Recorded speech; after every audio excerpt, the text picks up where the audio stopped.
welcome back to the show. We still have Casey Gane Makala. Yes. Good to have you on the show. Thank you. It's been great so far. Thank you guys so much. Very engaging conversation. Thank you. Hey, Casey, I want to ask you about something. In South Africa specifically, we just had a situation which is not only in South Africa, it happened to so many countries. Xenophobia. Are you familiar with that? Of course. Yeah. Fear of aliens. What's your opinion about that? I think xenophobia, it's for sure nothing new. Like when the Irish immigrants and the Italian immigrants were coming to the United States, there was a lot of xenophobia towards them. A lot of the times, it's a tactic a politician can use.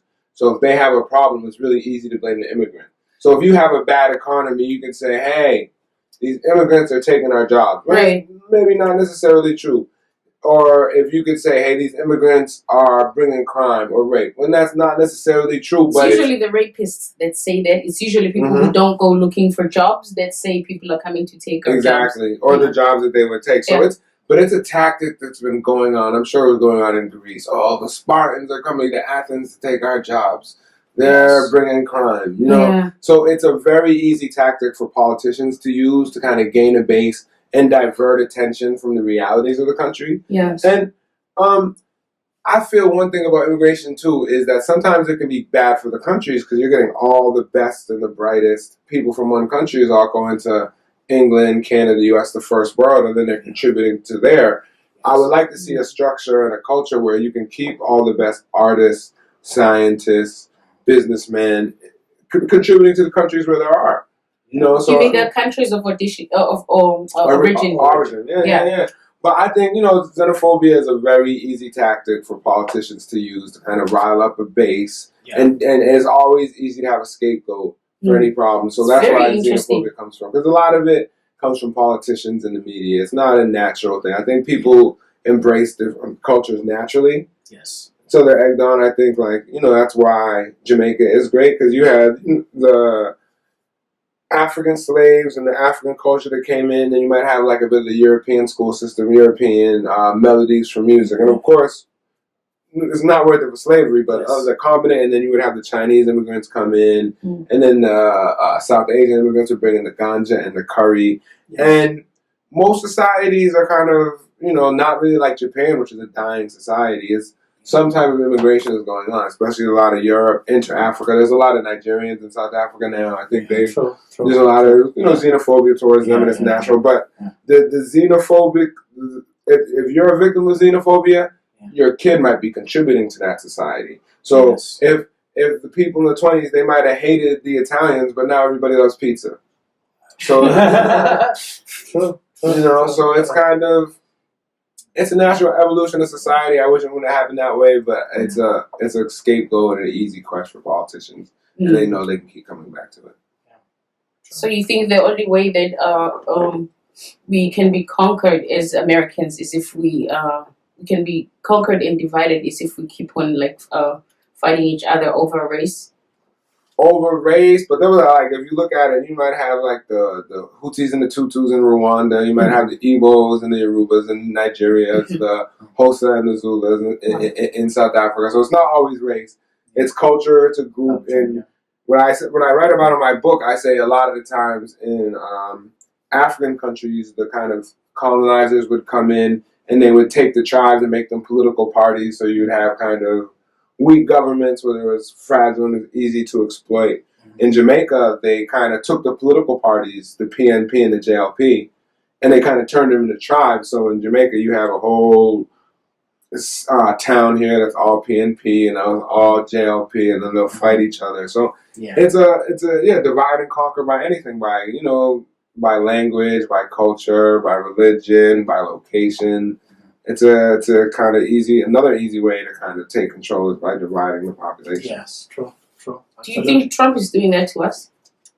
I think that's how Trump kind of happened too, like a big lot of dividing. Started with the Tea Parties. Sarah Palin and then the Tea Party, and I think I don't want to be. That's what's happening in South Africa, actually. Sorry to cut you off. No. There's a whole Julius Malema thing, but that's another topic. No, it's with South I don't Africa. see him being president, Julius Malema. Well, we didn't see Trump being president. Nobody saw Trump. Exactly. Nobody saw that coming. Nobody saw that one coming.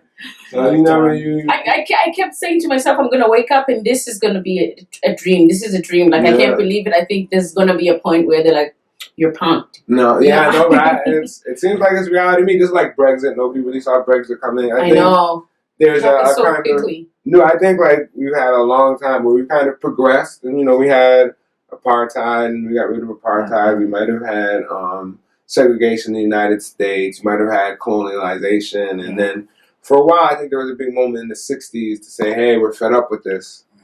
But I think now we're regressing, and society as a whole is kind of regressing to more nationalism, to more divide and conquer. As a linguist, Casey, can we decipher the word xenophobia? Xeno and then phobia. Xeno comes Fear of aliens. Fear of aliens. Yeah. Aliens are xeno?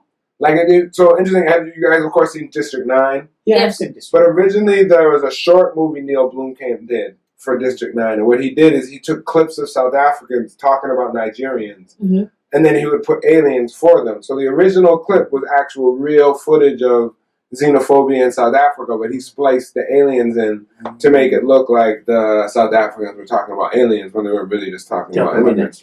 So it's insane, isn't it? That's insane. So like the aliens, and of course if you watch District 9, like the aliens are kind of a metaphor for immigrants, and that's been done before. He's done that in other movies. He's kind of used the kind of, when he had the other movie where you had the people on Earth and then the people on the moon had the health care and you needed to get my God, it was like a cartoon, sort of. It was kind of, it wasn't as good as District 9. It was so sad.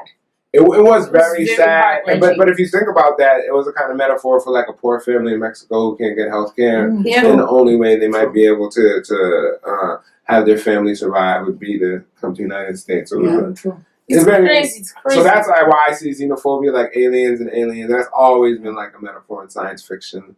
They expose gluttony also about America. Like there's excess of everything, and then you look at other countries, and people are like, oh my God, I don't even have to like work a day in my life. I could just I don't know. There's just plenty of food. There's plenty of capitalism. Everything. Gluttony is great for capitalism. Yeah. So you make the cheapest food you can. You have the people buy the most, and then you keep eating it, and then you keep getting money. They keep on getting fat. They might die early. You might lose a customer, but you're getting so many other customers. I'm sitting with 2 pens, and there are some kids in other places of the world that don't even have a pen to go to school. A pencil.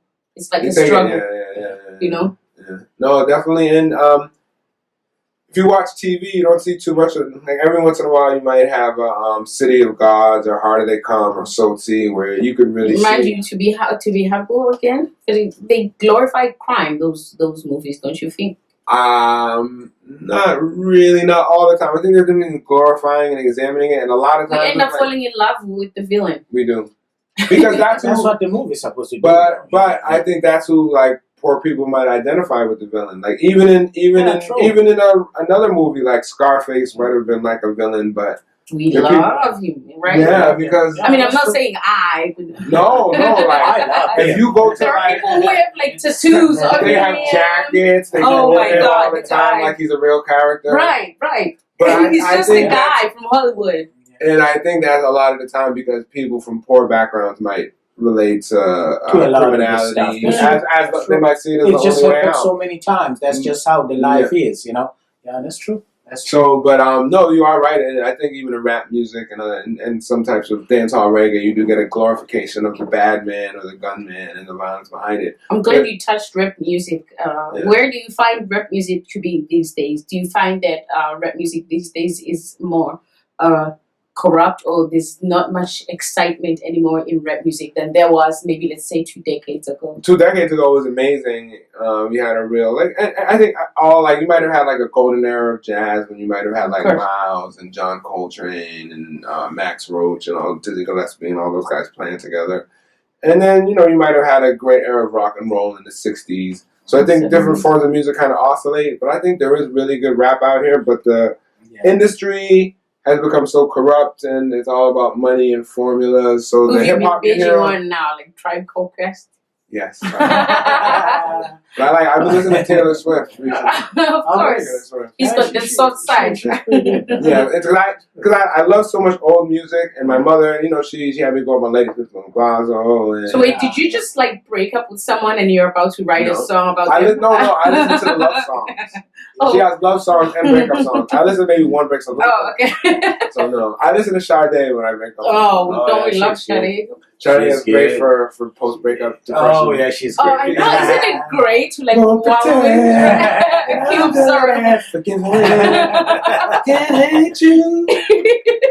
That is great. She's grateful that there's no man in this day and age or from back in the day, in that era of Sade, they will say, I don't think she's pretty. Like, she's pretty for all eternity and talented and so smooth. I will say something. I will say something that kind of ruined my illusion of Sade. She was on a One and Psych show and she talked and she had like a real deep British accent. I never heard her talk. I just heard her sing. You're like, whoa. It kind of, and her singing voice is so beautiful. So smooth, right? But she matches her. Yeah, she was a model too.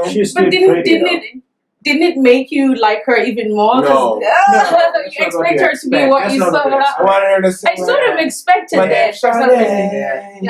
To sing it, right? She should whoa, right? she lived in Jamaica, right, for a while, right? Huh? Or she lived in Jamaica for a while, no? Well, her baby father is Jamaican. Oh, I see.